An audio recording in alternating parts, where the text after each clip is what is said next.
and welcome back to another exciting edition of Wind Down Wednesdays. My name is Mark, and we're here in Mangalore at Spindrift with our award-winning brewmaster, Daniel.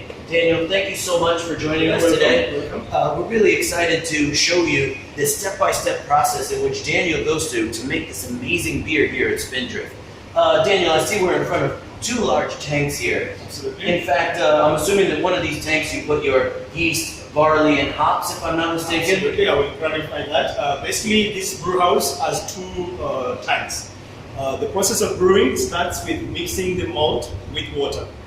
What we do here in the first tank is we mix the malt at controlled temperatures, at controlled amount of water, at controlled amount of malt, where we specify the recipe of the beer that we are going to produce, because every beer will have a different malt for different beer. Yes. I'm assuming also that when you choose that decision, you're literally looking for a high level of sugar content. Absolutely, as well. absolutely. You have to decide the ABV of the beer, the alcohol content, the color of the beer, how much ale it should have. Should it be hazy? Should it be clear? And the brewmaster specifies from this time what kind of brand of beer you're brewing. Then when you go through this process, you remove all those solids and then you put it into the next tank, if I'm not Absolutely. mistaken. After mixing the malt with water and getting what we call the mash. The mash has the grain, the grain, and it has all that mixture of those barleys and wheat and all that stuff. And then that's kind of like a sugary liquid that you put in the next tank. Absolutely. And then, if I'm not mistaken, you pitch the yeast in there. Yes. After 2 hours of mashing,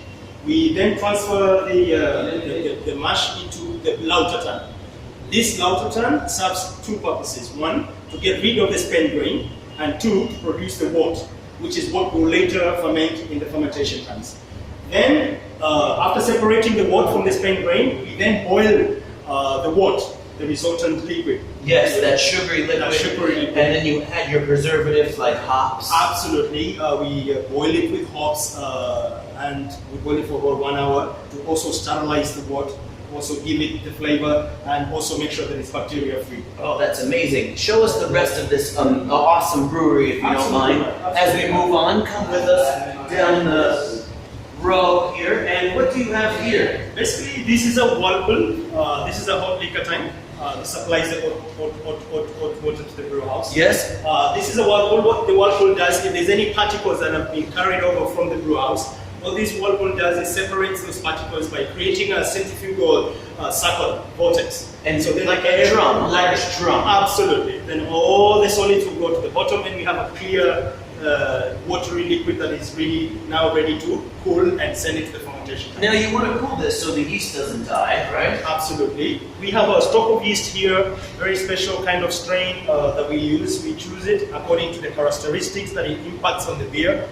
Whether you want spicy, you want neutral, yeast strains will have different flavors for different beers. So from here, we will control the amount of yeast that we are going to pitch in the beer, and then we'll send the beer through the heat exchanger to cool it.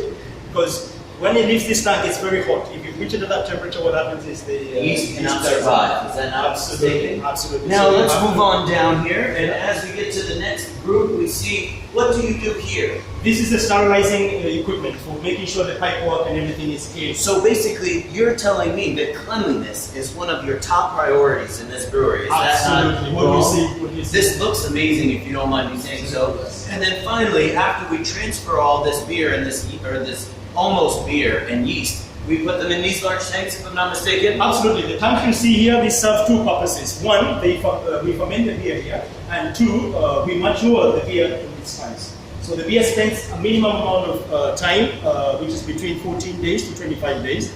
In this, it ferments, and then it converts the sugars that we were talking about from the brewers into alcohol. And then from there, this goes right to you at home. Absolutely. And you can see one of the beers is already under pressure, and the process of fermentation is the starch being converted to sugar, and the sugar being converted to alcohol. Well, we're really excited to have you, and we want to thank you again for this Wind Down Wednesday. Join us next time as we will be trying some of these amazing beers here at Spindrift. Thank you.